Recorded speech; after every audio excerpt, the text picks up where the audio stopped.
If you think being a nice guy is enough, think again. What if I told you that the struggles you face in dating aren't a curse, but a call to transform? This video might just be the most uncomfortable and the most important wake-up call you'll hear all year, because we're not here to point fingers. We're here to decode the game and win it. Stick around till the very end, because the last truth is the one that will change how you approach success, wealth, and women forever. And trust me, you don't want to walk into your 30s blind. Point 1. Modern dating is not fair, and that's your advantage. Let's stop pretending dating in your 20s today isn't some balanced Disney fantasy. It's closer to a competitive economy with no refunds. Here's the truth. We live in a world where 10% of men get 90% of attention. It's brutal. It's unfair. But guess what? So is life. And the man who understands this wins. Ever feel like your dating life is a Netflix free trial?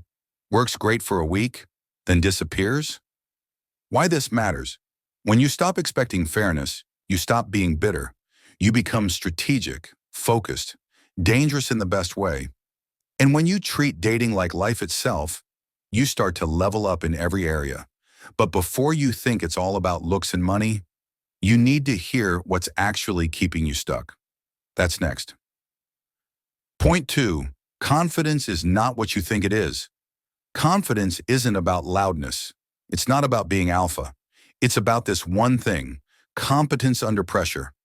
Women don't want a boy pretending to be a man. They want a man who knows who he is, even when things go sideways. Real confidence is built, not born, in the gym, in business, in silence, in every no you don't take personally. Would you hire a broke financial advisor? Then why date like one? Once you stop trying to prove your worth and start becoming valuable, dating becomes a side effect, not a goal. And speaking of value, what if I told you that being a good man doesn't mean you'll be chosen? Point 3, women don't choose the best man. They choose the best option. Many men grow up thinking, if I treat her right, she'll pick me.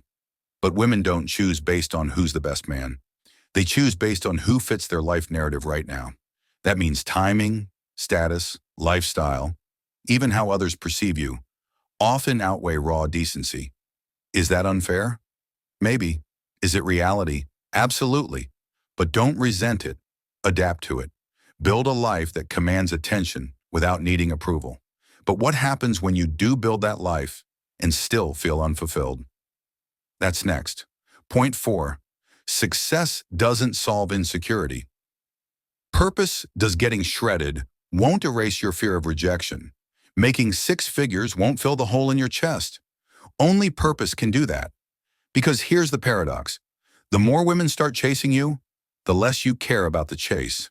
Money can buy attention, but it can't buy peace of mind or a woman who doesn't love iced coffee.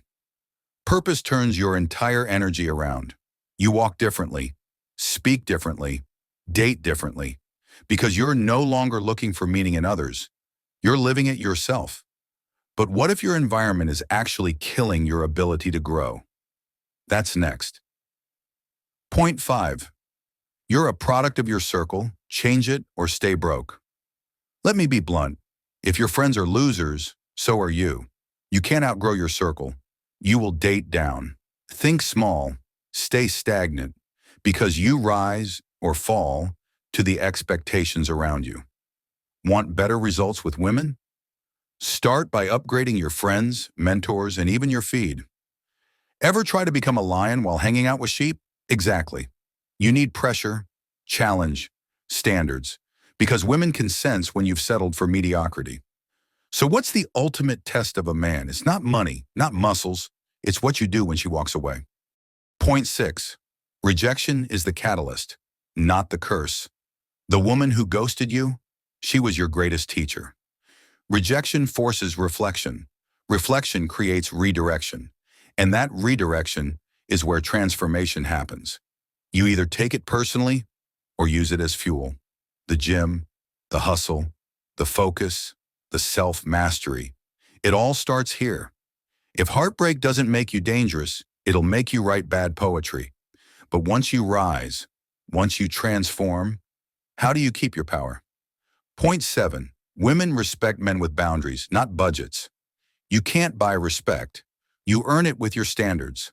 A man with clear, non-negotiable boundaries will be 10 times more attractive than a man who throws money, gifts, or validation around. Women don't test men to destroy them. They test to see if you'll break yourself to please them. When you hold your ground, kindly but firmly, you signal strength.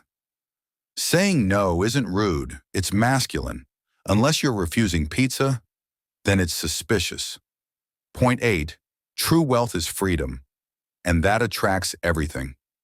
The ultimate dark truth? Women aren't the prize. Freedom is. Because when you've got freedom of time, mind, and income, you become the man everyone wants to be, and the man everyone wants to be with. Wealthy men aren't desperate. They're selective. Not just in love, but in life. Focus on your mission.